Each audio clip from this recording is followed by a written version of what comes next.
नमस्कार मंडळी, एक्सेल सिम्प्लिफायर या यूट्यूब चॅनलमध्ये तुम्हा सर्वांचं स्वागत आहे. तर आज आपण वर्किंग हावर्स कसे मोजायचे, म्हणजेच आपण किती तास काम केले हे कसं मोजायचं, कसं कॅल्क्युलेट करायचं हे पाहणार आहे. सपोज तुम्ही सॅलरी, तुमच्या एम्प्लॉईजची सॅलरी काढायची आहे, तर ती सॅलरी तुम्हाला तासांवर द्यायची आहे. तर ते एम्प्लॉईज किती तास काम केले हे जर तुम्हाला पाहायचं असेल, तर अर्थात आपण आउट टाइम आणि इन टाइम वरून ते कॅल्क्युलेट करतो. मग ते एक्सेल शीटचा यूज करून आपण कसं कॅल्क्युलेट करणार हे आज आपण पाहणार आहे. तर कामाचे तास कॅल्क्युलेट करण्यासाठी एकूण कामाचे तास कॅल्क्युलेट करण्यासाठी फॉर्म्युला आहे equal to open bracket out time minus in time bracket close into 24. कारण 24 यासाठी, कारण 24 तासाचा एक दिवस असतो, त्यामुळे इंटू 24 एंटर केला. हा फॉर्म्युला ड्रॅग डबल क्लिक करून घ्या इथे.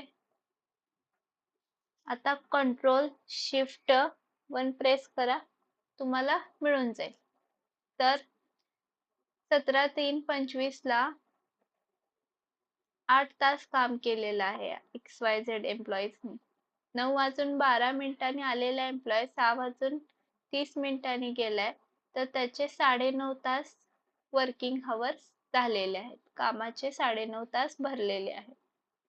तसेच पुढील 9:09 आलेला एम्प्लॉय 5:59 गेलाय, तर 8 तास 83 त्याचं वर्किंग हवर्स झालेले. पुढे तसंच सेम